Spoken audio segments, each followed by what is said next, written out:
로마서 하면 사도 바울이 고린도에서 쓴 편지, 서신서라고 이야기할 수가 있습니다. 로마에 살고 있는 성도들에게 보낸 편지입니다. 이 로마서는 최고의 역작입니다. 로마서 읽으면 그 교리, 서신 또 교훈을 담고 있어 이 닥트린이라고 하는 교리를 우리 삶에 어떻게 적용할 것이냐, 우리가 16장까지 아주 구체적으로 잘 이렇게 기술하고 있는데요. 이 로마서는 고린도에서 사도 바울이 쓸 때 가이오의 집에서 썼습니다. 가이오라는 사람은 돈이 많은 사람입니다. 성품이 참 좋은 사람으로 남을 이렇게 배려하고 존중하고 또 이렇게 나누어 줄 줄 알고 뭐든지 어떻게 하든지 도와주려고 애쓰는 그런 사람이었어요. 사도 바울이 가이오의 집에 유하면서 이 로마서를 쓴 겁니다. 바울이 이 가이오 집에 유할 때 그 마음이 평안할 수 있도록 물질적으로도 적극 지원했지만 말 한마디 한마디도 격려가 되고 위로가 되고, 그리고 바울 사도를 위해서 중보기도를 많이 했습니다. 얼마나 복된 사람입니까? 이 가이오의 집에서 바울이 로마서를 기록했다. 주의 종의 목회를 돕다가 성경에 기록되는 가이오, 그런 인물이 됐다. 교회 공동체로부터 사랑받고 신뢰받는 인물이 됐다. 얼마나 잘 산 인생입니까? 얼마나 지혜로운 인생입니까?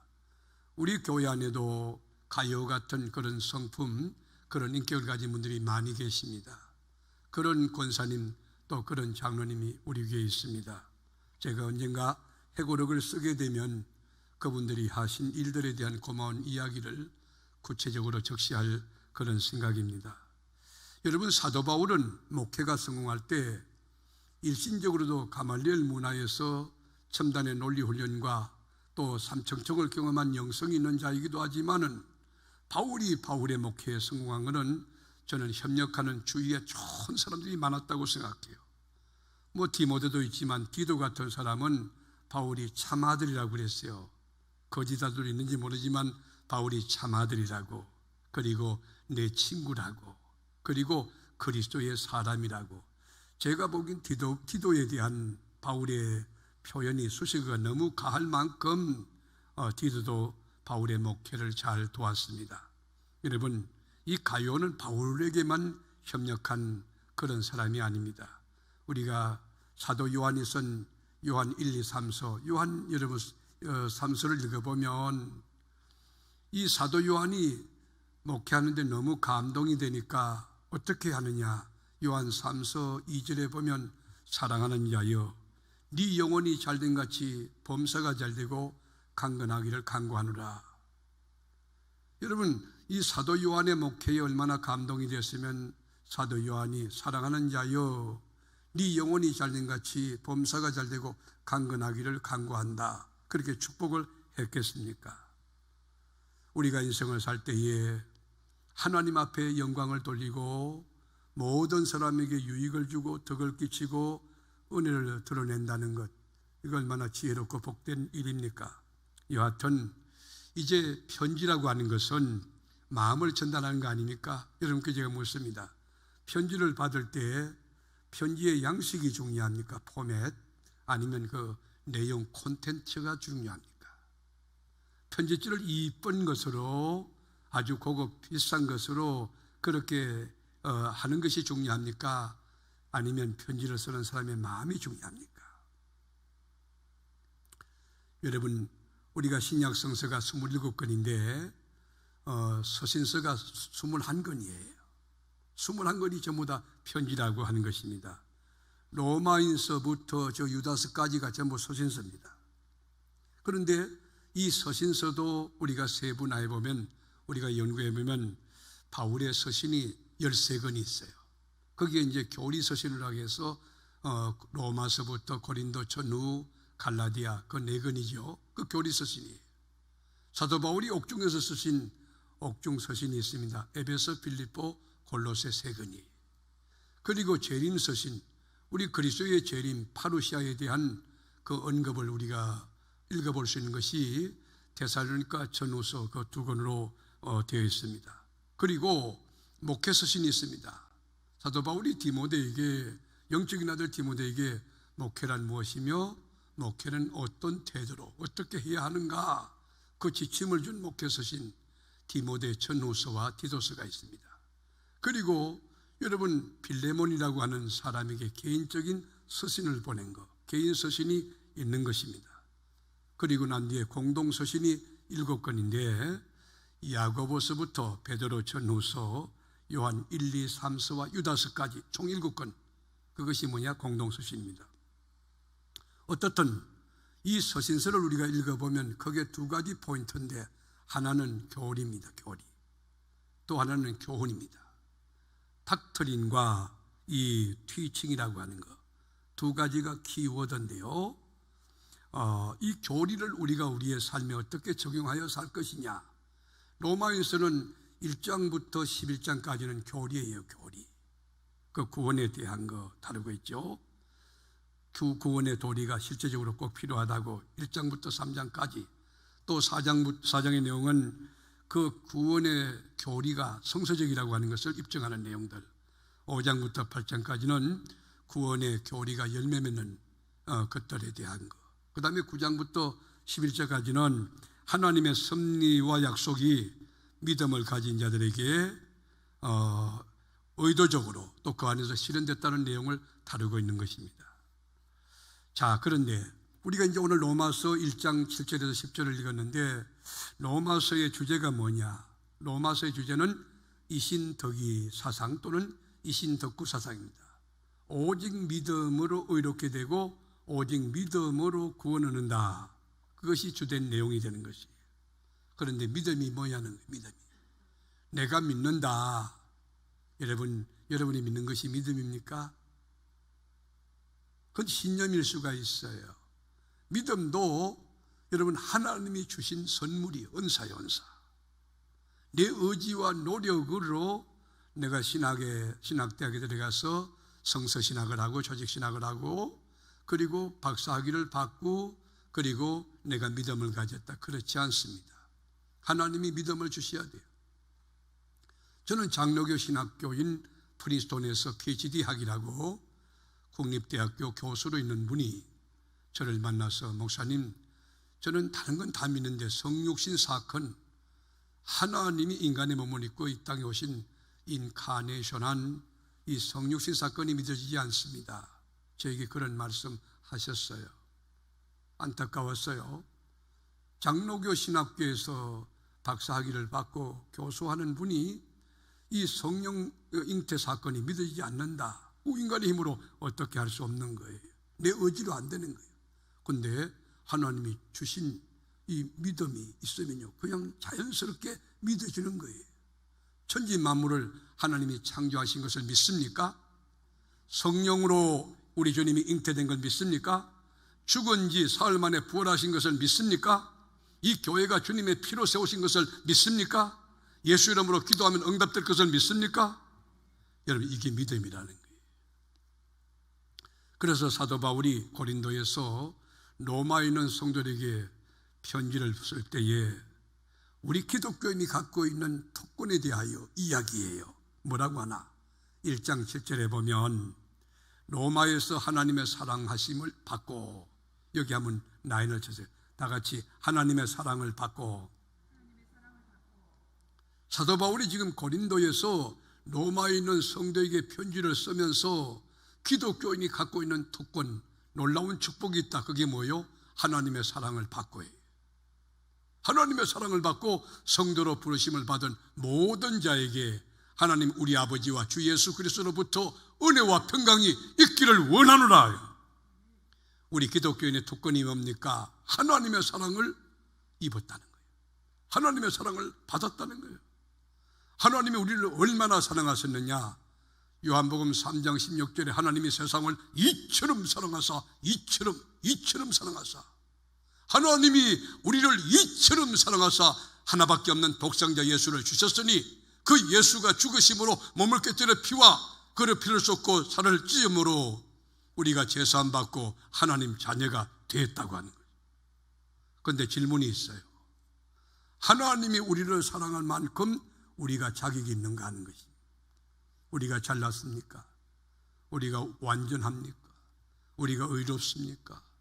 우리가 여러분 율법적으로 흠이 없습니까? 그렇지 않습니다. 우리는 전적인 타락과 전적인 부패와 전적인 무능 속에 어느 것 하나 하나님의 사랑을 입을 만한 자격이 없지만은 무조건적으로 우리를 품어주고 사랑하신 하나님의 그 초월적 사랑, 그 까닭에 우리가 제사함받고 하나님 자녀가 된 것입니다.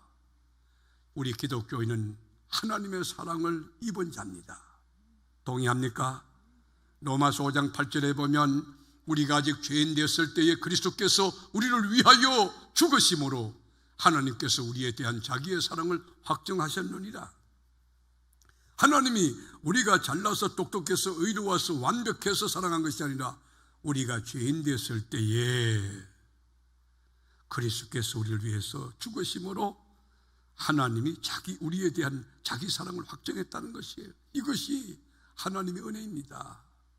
지금까지 살아온 것도 주님의 은혜지만 앞으로 살아가는 날도 주님의 은혜로 살아가는 것입니다. 여러분 안고서는 모든 것이 주님의 은혜인 줄로 믿으시길 바랍니다. 또 하나, 여러분 우리 그리스도인이 받은 하나님의 축복은 뭐냐?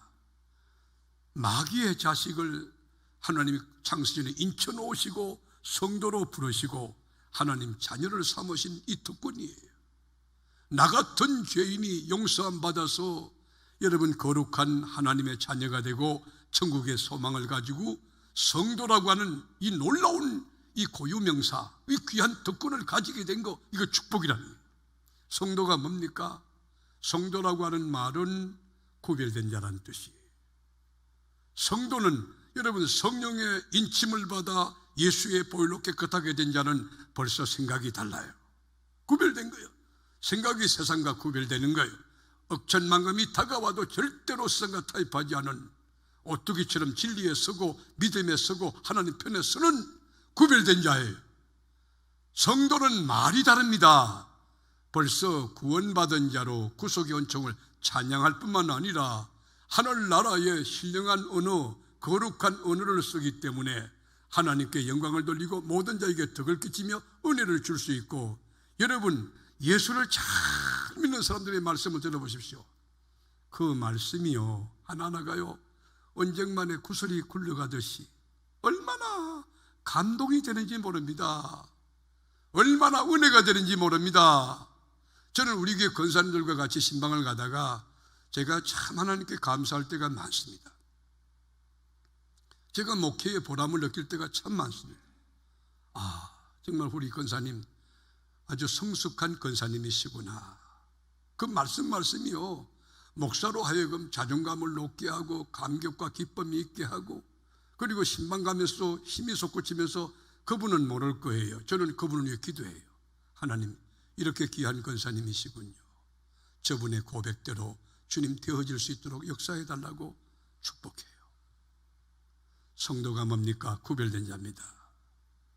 여러분 똑같은 생물이랄지도 달걀과 병아리는 다른 것입니다. 똑같은 생물이랄지라도 올챙이와 깨구리는 다른 것입니다. 똑같은 사람이라 할지라도 자연인, 내추럴맨인, 생물학적 자연인과 성령으로 거듭난 하나님의 자녀는 다른 것입니다. 성도는 구별된 것입니다. 사랑하는 교우 여러분, 가치관도, 인생관도, 경제관도, 물질관도, 대인관계도, 세계관도 그리스도 안에서 구별된 차원 높은 이 땅이 아니고 하늘나라에 소망을 두고 하나님 자녀답게 살아가는 거룩함과 온전함이 이 밤에 나온 여러분에게 충만할 수 있기를 주의 이름으로 축원합니다. 사도 바울이 가이사라 빌립보에서 황제의 신전이 있는 거기에 여러분 판신의 제단이 있는 그곳에서 수많은 이교도 우상숭배자들 앞에서 너희는 나를 누구라 하느냐? 주는 그리스도시요 살아계신 하나님의 아들이라고. 여러분 이 고백은 아무나 할 수 있는 게 아닙니다. 바요나 시몬에게 하나님의 성령이 가르쳐주신 그 고백이 되는 것입니다. 성도는 구별된 것입니다. 성도로 부르신 것에 대하여 감사할 수 있기를 주님의 이름으로 축원합니다. 성도는 하나님을 섬기는 직분이에요. 장로, 권사 이런 것은 여러분 천국에 가면 없습니다. 우리 성도, 하교사라고 하는 구별된 성도, 최고의 명칭입니다. 성도로 부르심에 대하여 하나님께 영광을 돌리는 의미로 박수 한번 치십시다. 또 하나 우리 그리스도인은 예수의 소유가 된다는 것, 그리스도의 것으로 우리를 부름을 받았다는 것. 교회의 머리가 누굽니까? 그리스도입니다. 교회의 주인이 누굽니까? 그리스도입니다. 교회에 절대로 인간이 주인이 돼서 안 됩니다. 한국교회 안에 여러분 인간이 주인된 교회가 종종 있다는 안타까운 가슴 아픈 이야기를 듣습니다. 교회는 목사가 주인이 돼서 안 됩니다. 교회는 장로가 주인이 돼서 안 되는 것입니다. 오직 예수 그리스도만이 교회의 머리가 돼. 그래서 재직회를 열 때 여러분들이 함부로 발언해서 안 됩니다.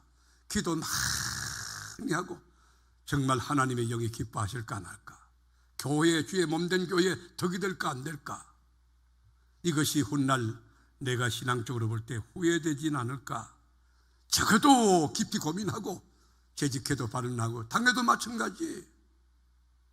준비가 안 된 경우는 이 지혜가 없는 우매한 사람은 말이 시불시불 쉽게 나와요.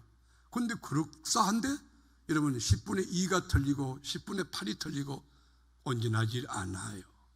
하나님의 사람은요, 성령의 통치와 지배를 받는 생각 가운데 그의 입술도 성령의 지배를 받는 사람은 말이 적습니다. 지혜로운 자예요. 복된 자예요.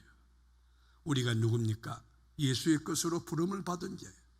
우리가 1장 6절에 보면 너희도 그들 중에서 예수의 그리스도의 것으로 부르심을 받은 자리라. 누구의 것으로? 예수 그리스도의 것으로. 하나님은 소유권을 여러분 주장합니다. 언젠가는 하나님의 자녀를 모을 때에 양과 염소를 구별할 때, 의인과 악인을 구별할 때, 사랑하는 교우 여러분, 하나님이 얘들은 내 것이다 라고 인정하는 그리스도의 것이 될 수 있기를 축원하는 것입니다. 하나님의 소유다. 감동 아닙니까? 하나님이 나의 주인이다. 여러분 감격 아닙니까? 이렇게 하나님의 사랑을 덧입고 성도로 부름을 받고 예수 그리스도의 것으로 부름을 받은 자는 어떤 축복이 있는지 아십니까?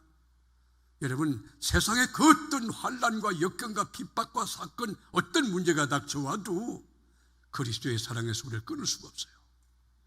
하나님의 사랑이 너무 지고하고 커가지고 주님을 내가 모른다고 부인하려고 그래도 강건하시는 부르심의 그게 너무 크기 때문에 주님의 사랑을 떠날 수가 없는 거예요.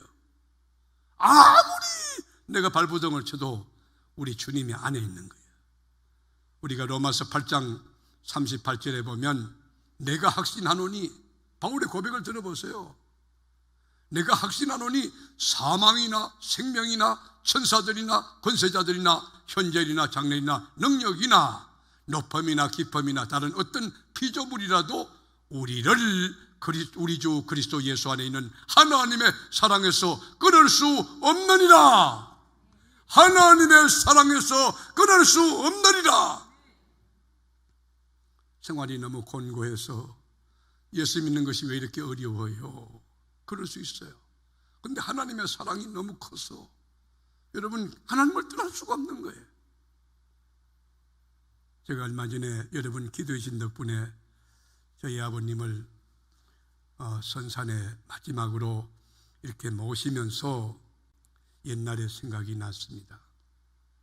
물론 그 현장까지는 갈 시간이 없었고 가질 않았지만 초등학교 시절에 여러분 그 경북 상주 하령이라는 곳에서 산을 넘고 어린 것이 추운 겨울날 구정 때 큰 백부님에게 인사를 드리러 갔잖아요. 얼마나 추운지. 새벽 기도를 마치고 여러분 새벽 기도를 드리고 그 먼 길을 걸어가는데 너무 힘든 거예요. 어린 것이. 가니까요 여러분 그 제사를 모실 때 탕국이라고, 저는 지금 탕국이 여러분이 어떻게 아실지 모르는 탕국이 굉장히 맛있습니다. 그리고 구정이니까 떡국을 했지 않겠습니까? 제사를 모시고 진수성찬을 차렸는데 여러분 우리는 거기 들어갈 수 없어. 금지 대상이에요. 사람 취급이 안 되는 거예요. 그래서 소를 소 여물 썰어놓는 여물칸, 썰어서 놓는 그 여물칸, 헛간, 거기에 우리 가족이 있는데 거기 문이 다 문이 안 돼 있어요. 이미 그 창호지로 바른 것이 바람이 다 들어오니까 추운데요. 그런데 거기가 천국이에요. 바깥에 노다지에서 그냥 강풍을 맞다가 거기 안에 헛간에 들어갔는데 삼면은 어떻든 간에 바람이 안 들어오니까 거기가요 얼마나 좋았는지 몰라요. 따뜻하고. 우리 집은 부르지 않았어요. 왜요? 제사를 모시는 중이라는 거예요. 제사를 이제 다 모시고 나니까 우리 집에 오라고 그랬는데 이미 좋은 자리는 다 차지하고 저희 가정은요 사람 취급이 안 되는 예수 믿는 이유로 식사 시간이 되었습니다. 저희들이 경건하게 엎드려 기도합니다. 그거를 보니까 큰백분이 속이 상하는 거예요. 조상을 모셔야 되는데 예수를 모시고 경건하게 온 가족들이 무릎을 꿇고 기도하고 그렇게 하는 모습이 못내 못마땅한 거예요. 그래서 이제 저희 아버님에게 저희 큰백부님이 말씀하셨어요. 동생, 예수 믿지 말고 조상을 믿어야 되네. 오늘까지 잘 살게 된 우리 조상들의 언덕이네. 그때 저희 아버님이 형님, 다른 것은 다 순종하겠는데 예수 믿는 것은 제가 포기할 수 없습니다. 뭐라고? 그러고는 재떨이가 날라왔는데 저희 아버님 이마에 탁 맞고 튀는 거예요. 그런데 여기 피가 주르르 흐르는데 그때 제가 어린 나이에 그걸 보고 가만히 있으면 얼마나 좋겠어요. 큰아버님, 개도 먹는 데는 안 때린다는데요. 그 말했죠. 어디서 저런 말인지 나도 몰라. 그랬더니만 어른들 일에 참견한다고 호령을 치시는데 뭐 있을 수 없어. 그리고 여러분 어린 게 보세요. 초등학교 2학년 때 그 먼 길을 갔다가 아침도 못 먹고 여러분 떡국 끝 뭐라 기름이 난 그 떡국도 보기만 하지 그러면 고기도 있는데 고기도 못 먹고 그냥 다시 뒤돌아서 여러분 그 먼 길을 오는 거예요. 오는데 얼마나 눈이 오는데 그 가족이 있을 때는 괜찮은데 가족이 없다는 게 여러분 울타리가 얼마나 중요하냐니까. 여러분 교구장님이 얼마나 귀한 줄 압니까? 여러분 목장장이 얼마나 귀한 분인지 아십니까? 여러분 기관장이 얼마나 귀한 분인지 아십니까? 교회 권사님들, 교회 장로님들 얼마나 귀한지 아십니까? 여러분 어려움 당해보세요. 어려움 당할 때 여러분이 기도해주고 응원해주고요, 그리고 힘내라 그러고요, 어려울 때 힘이 되고 배경이 되는 거예요. 아무도 없는데 오는데 찬바람이 때리지 말이죠. 그런데 냇가를 건너는데 냇가가 강처럼 커 보이는 거예요. 너무 저는 물을 무서워했거든. 그런데요 할 수 없이 그 왔던 길이니까 그 발자국을 따라서 걸어가는데 그게 강 같은데 제가 잘 모르겠어요. 참 가는데 여러분 얼은 그 강이 샥 소리가 나는데요 나는 기절할 뻔했어요. 그 물귀신이 말이죠 이와 그런 줄 알고 너무 놀래가지고 내중에 보니까 날이 추우니까 얼음이 갈라지는 소리예요. 쥐 갈라지는. 그래가지고 올라가는데 길이 어딘지 알 수가 있어요. 눈이 많이 왔어요. 지금처럼 이정표도 없습니다. 어디 물을 만한 분도 없습니다. 여러분 그 새벽에 출발해서 왔는데 아침도 못 먹고 돌아가는데 밤새도록 그런 거예요. 밤새도록 가다 보니까 여러분 안 보이는데 눈이 왔는데 허연길이에요. 올라가는데 보니까 묘요 묘.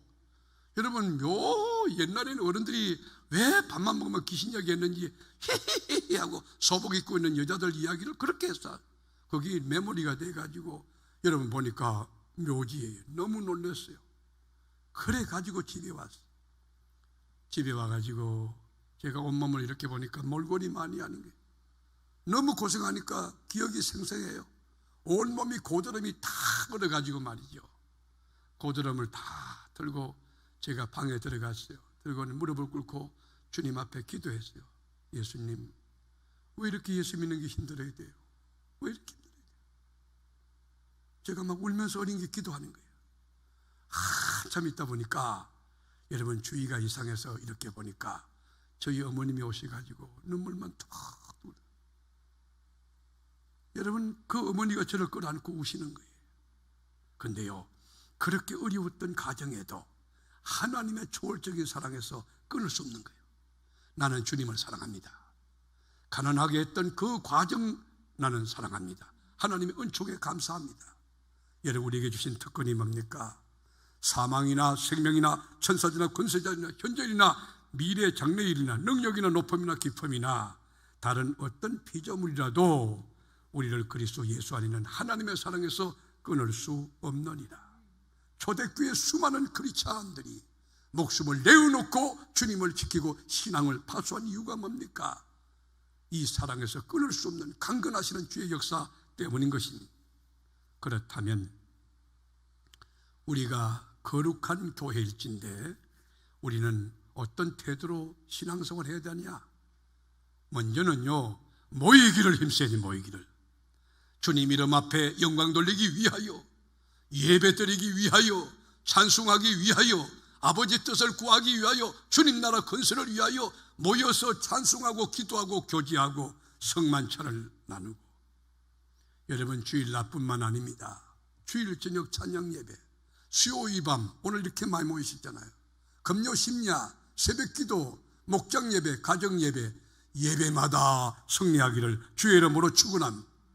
히브리서 기자 이야기를 들어봅시다. 히브리 10장 25절에 보면 모이기를 피하는 어떤 사람들의 습관과 같이 하지 말고 오직 권하여, 다 같이 오직 권하여, 우리 서로서로 권합시다. 오직 권하여 그날이 더 가까움을 볼수록 더욱 그리하자. 더 열심히 모이는 세계로 교회가 될 수 있기를 주님의 이름으로 축복합니다. 모이기를 힘써야 돼. 모이기를. 여러분, 모일 때 역사 일어납니다. 모일 때 성령이 역사합니다. 모일 때 기적이 일어나는 것입니다. 숯불도 보면요, 그 숯불 개체로 흩어놓으면 절대로 열을 낼 수가 없어요. 모아놓을 때 그게 여러분 뜨거움이 일어나고 밥도 할 수 있고 국도 끓일 수 있는 거예요. 교회도요, 모일 때 역사 일어나는 거예요.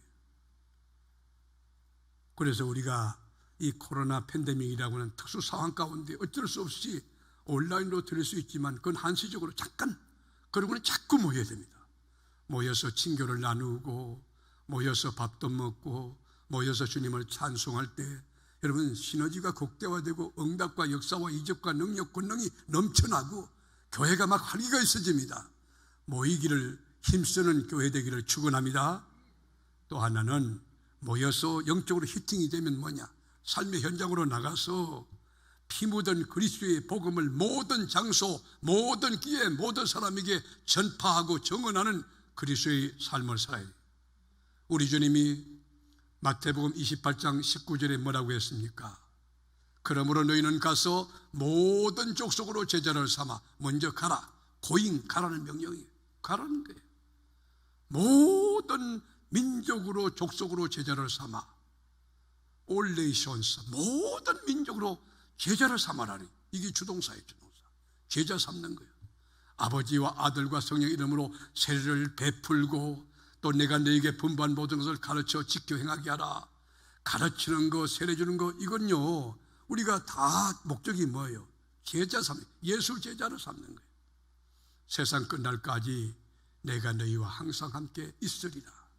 우리가 복음 전도 위해서 화요일, 토요일, 목요일 애쓰고 수고하시는데, 여러분 이게 자꾸 모여서 복음을 전하면요 자기 자신이 영적으로 뜨거워지고요, 신앙 고백을 함으로써 신앙이 더 견고해지고요, 깊어져요.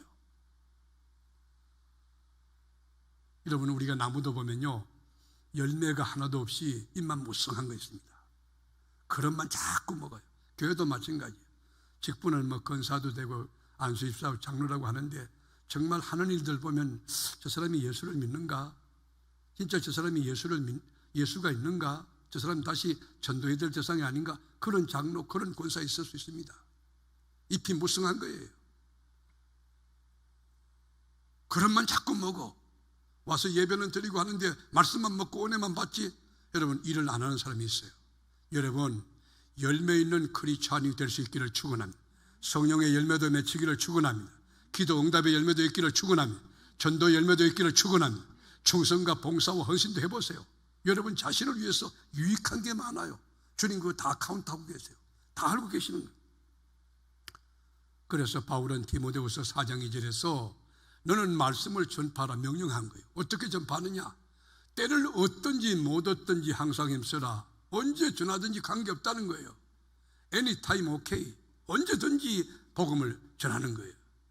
범사에 오래 참고 가르침으로 경책하며 경계하며 구원하라. 말씀을 전파하라. 하나님의 명령이에요. 여러분 예수 복음을 전가하여 매해마다 생명을 여러분 낳는, 여러분 주변에 옆을 봐도 이분 내가 전도했고 앞을 봐도 저분 내가, 그리고 전도한 분이 앞에 와서 고개 끄덕끄덕 해보세요. 감동의 물결이 일어나는 거예요. 너무너무 귀한 거예요. 할렐루야. 저희도 우리 교회에 계신 분들 가운데 오늘 밤도 이렇게 나오신 분 계신데 제가 전도한 분 계십니다. 각별한 마음이 커요. 그 이상하죠. 하나님께 너무 감사해요. 저분이 진리에서 가는 모습, 영적으로 성장하는 모습이 그렇게 고마운 거예요. 여러분 인생을 살면서 여러분이 까닭에 예수 믿고 천국 가는 길이 열린 그런 위대하고 놀라운 영혼 열매가 가득 찬 복된 인생, 그래서 영적으로 허무하고 배부른 인생 되어질 수 있기를 주님의 이름으로 축원합니다. 교회가 뭡니까? 건물이 아닙니다. 교회는 프로그램 아닙니다. 여러분 교회 건물이 어마어마한, 여러분 성 베드로 성당 같은 게 제일 크지 않습니까? 가보시면 어마어마하지 않습니까? 미켈란젤로의 작품이 있습니다. 파이폴관이 있습니다. 대리석 건물입니다. 광장 크게 되어 있습니다. 그게 교회입니까? 착각하지 마세요. 교회는 예수를 구주로 고백하는 사람들의 모임이에요. 하나님이 세상에서 부르는 자들의 모임이에요. 교회는 예수를 구주와 주님으로 영접하고 고백한 사람들의 모임이에요. 하나님의 사랑을 덧입은 자들, 그것이 교회예요. 성도로 부르심을 입은 자들이 바로 교회예요. 예수 것으로 부름을 받은 자, 바로 우리가 교회입니다. 여러분 앉고 서는 곳에 말씀이 있고 찬송이 있고 기도가 있고 복음 전도가 있고 주님의 사랑이 있고 소망이 있고 믿음이 있고 은혜가 있고 축복이 있는 그런 멋진 예수의 편지, 예수의 사신, 예수의 향기가 될 수 있기를 주님의 이름으로 축복합니다.